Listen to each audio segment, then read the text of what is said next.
तो बच्चों अब ये देखिए, आपको होमवर्क में भी मैंने ये चीज़ें दिखाई हैं कि क्वेश्चन कैसे और किस प्रकार से आएंगे।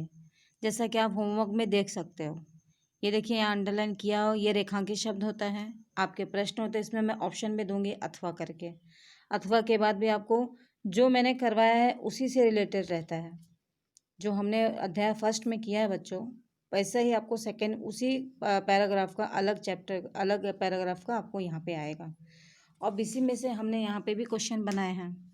फिर आपको मैंने प्रश्न दिए थे कि निम्नलिखित प्रश्नों के उत्तर दीजिए। सभी प्रश्न अनिवार्य हैं। जैसे कि राजा दशरथ के कुलगुरु कौन थे? राजा दशरथ ने अपनी चिंता के संबंध में चर्चा किनके साथ की थी? पुत्र प्राप्ति के लिए राजा दशरथ ने कौन सा यज्ञ किया था? यज्ञशाला कहाँ बनाई गई थी? और राजा दशरथ के पुत्रों तथा उनकी माताओं के नाम। ये सारा बच्चों मैंने आपको क्वेश्चन दिया था। अब इसमें किसने किससे कहा, जैसा कि मैं आपको पढ़ा चुकी हूँ, अभी बताया भी है मैंने, तो उसी से आपको रिलेटेड ये क्वेश्चन इसी प्रकार से आएंगे।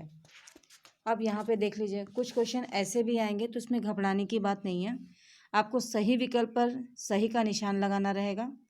जैसे अवध में किसके किनारे एक अति सुंदर नगर था? अब वो कावेरी है कि सरस्वती, गंगा, सरयू, ये आपको तय करना है। आप अगर आपने लेसन पढ़ा है तो इस पे आप सही इसको कर लोगे आसानी से। फिर है कि तीनों रानियों के कितने पुत्र थे? अब 4 थे या 3 थे या 2 थे या 1 थे, वो आप बताओगे। विश्वामित्र कभी स्वयं थे, वो स्वयं पहले क्या थे? किसान थे, ब्राह्मण थे, क्षत्रिय थे या राजा थे? और फिर आपका आता है रिक्त स्थानों की पूर्ति। तो रिक्त स्थानों की पूर्ति में लेसन पढ़ा होगा तो वो बहुत आसानी से बच्चों आता है। अब इसी प्रकार से हम यहाँ देखेंगे आपका शब्दार्थ। शब्दार्थ में कौन सा शब्दार्थ आ सकते हैं वो देखिए, सारा मैंने यहाँ दिया है। अब इसमें से ही आपको अच्छे से उसको रीड कर लेना है कि आगे आपको दिक्कत ना हो। और अब आएगा कि राम के बारे में वो उनके व्यक्तित्व की संक्षेप में जानकारी।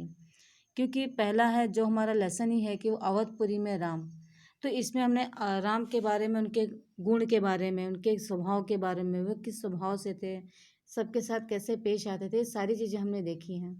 तो इसी के हिसाब से बच्चों कि आपको, आपने क्या जाना, तो आप क्या जानते हो। अगर आपने लेसन को अच्छे से समझा है तो आपने राम को कहाँ तक जान पाए हो, उसके बारे में मुझे संक्षेप में यानी शॉर्ट में जानकारी चाहिए। अब इसी के हिसाब से आपको मैंने होमवर्क में रिवीजन के रिवीजन के क्वेश्चन आंसर आपको जा चुके हैं बच्चों।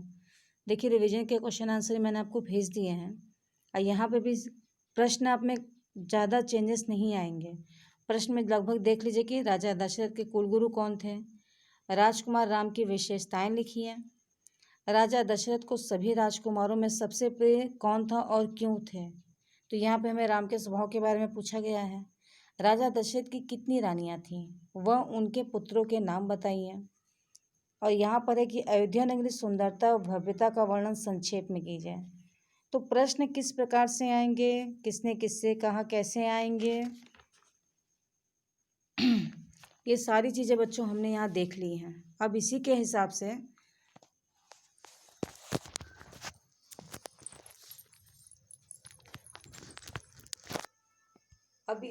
से बच्चों कि क्वेश्चन आंसर कैसे आएंगे, और मैंने आपको शॉर्ट आंसर क्वेश्चन आंसर कैसे करने हैं, और किसने किससे कहा, फिलिंग द ब्लैंक्स, और जिसमें शॉर्ट में है विकल्प हमें जोड़ना है कि विकल्प कैसा है।